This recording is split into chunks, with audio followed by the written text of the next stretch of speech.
3:30కి ఎక్కడున్నామమ్మా అంటే ఒంగోలు దగ్గర ఉన్నాము, ఇలాగా పోలీసులు అరెస్ట్ చేసి తీసుకొచ్చారు, పట్టాభి అన్నాను విజయభాస్కర్ రెడ్డి వచ్చిన్నారు,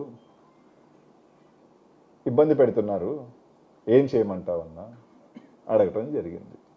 నా దగ్గర ఫోన్ చేసిన నంబర్ ఉంది, మీకు ధైర్యం ఉంటే ఆ టైంలో 2 టౌన్ సిఐ పట్టాభి విజయభాస్కర్ రెడ్డి ఆ నంబరు లొకేషన్ తీస్తే ఎక్కడున్నారో తేలుతుంది. మీకు కరెక్ట్గా ఉంటే 3 o'clockకి రాత్రి 3 to 3:30 మధ్యలో నాకు ఫోన్ చేసి మాట్లాడటం జరిగింది. మీరు నెల్లూరుకి పోలీస్ స్టేషన్ తీసుకొస్తున్నారా, డెలివరీ ఇస్తున్నారా? అక్కడి నుంచి తిరుపతికి తీసుకెళ్ళటం మాట వాస్తవం కాదా? పొద్దున్నే ఒక ఆడియో ఇప్పించి వైసీపీకి షాక్, మాకు నంబరే లేదు, మేము పోటీ చేస్తామో కూడా ఇంకా డిక్లేర్ కాలేదు, మేము దాని మీద మా అధిష్టానం కానీ మా కార్పొరేట్ నిర్ణయమే తీసుకోలేదు, మాకు పోయేదేం లేదు, ఈ మేయర్ ఉన్నా మా మేయర్ కాదు, రేపు ఎక్కే మేయరమ్మా మా మేయర్ కాదు, 8 నెలలు ఉన్న అధికారానికి ఎంతెంత ఎందుకు ఊపిరిలోడుతున్నారో మాకు అర్థం కావట్లేదు, ఇన్ని కోట్ల రూపాయలు ఎందుకు ఖర్చు పెడుతున్నారో అర్థం కావట్లేదు, దానికి మాకేం షాక్? మా నంబరే లేనప్పుడు మాకు ఒక సంఖ్య పెరిగితే మీరు ఓడిపోయినట్టు.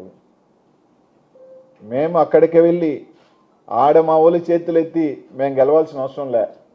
నెల్లూరు నగరంలో వైఎస్ఆర్ కాంగ్రెస్ పార్టీ నిన్నటితోనే మీరు క్యాంపు రాజకీయాలు రాత్రికి పాండిచేరి పరిగెత్తిన తీరుకే, తిరుమల కొండకు తీసుకొని పాండిచేరికి గోవాకు పరిగెత్తిన తీరిన రోజునే, అధికారంలో ఉండి డబ్బు ఉండి ఇన్ని ఉండి బలం ఉండి పరిగెత్తిన రోజునే వైఎస్ఆర్ కాంగ్రెస్ పార్టీ నైతికంగా నెల్లూరు నగరంలో గెలిచేసింది.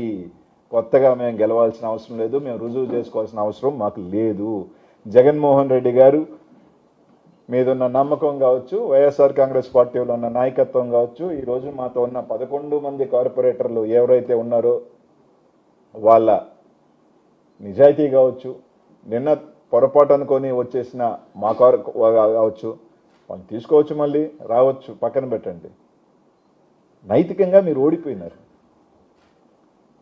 అది చాలు వైఎస్ఆర్ కాంగ్రెస్ పార్టీ గుండె మీద చేసుకొని చెప్తే కొట్టాల్సిన దెబ్బ నెల్లూరు నగరంలో ఏంటో చూపించినాం. క్యాంపుకు పరిగెత్తిన రోజునే మీరు నైతికంగా ఓడిపోయినారు. పోలీసులు ఈరోజు చెప్తా ఉన్నా, నేను సవాల్ చెప్తా ఉన్నా, పోలీసుని అడ్డు పెట్టుకొని పోలీసుని వదిలేసి ఈరోజు రియాజ్ వాళ్ళ మామని వాకాడ్లోంచి తీసుకొచ్చినారు. వాళ్ళ మామని రామ్ కుమార్ రెడ్డి అన్న కూడా వాకాడ్ పోలీస్ స్టేషన్లో కంప్లైంట్ ఇచ్చాడు. పోలీసులను అడ్డు పెట్టుకుని ఒక పక్క రౌడీలను అడ్డు పెట్టుకుంటా ఉంటారు, గంజాబీ ఒక పక్క చంద్రబాబు నాయుడు గారు ఏం చెప్తా ఉన్నారు? నెల్లూరుకి ఏమైపోయింది?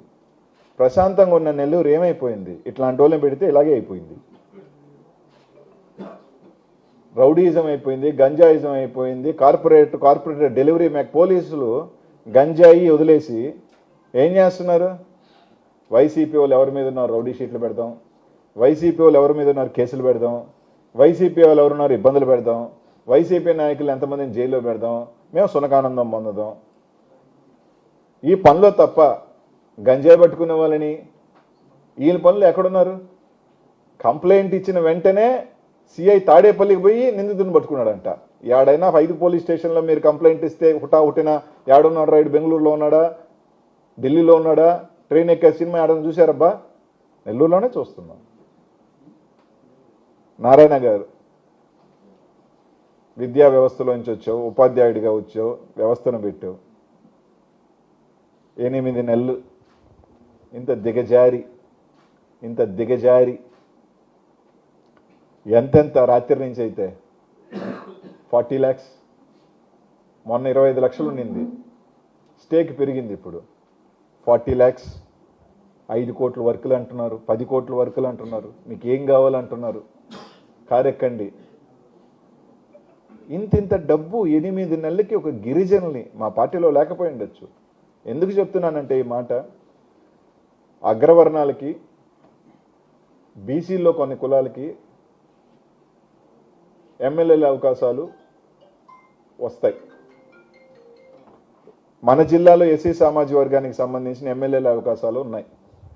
కానీ ఎస్టీకి సంబంధించి మనకి ఎప్పుడూ గాంధీ పెద్ద పదవులు రావు, ఎమ్మెల్యేలు రావు, ఇటుపక్క ఎంపీలు రావు, ఎప్పుడో ఒక మేయర్ వస్తుంది, ఎప్పుడో ఒక జిల్లా పరిషత్ చైర్మన్ వస్తుంది.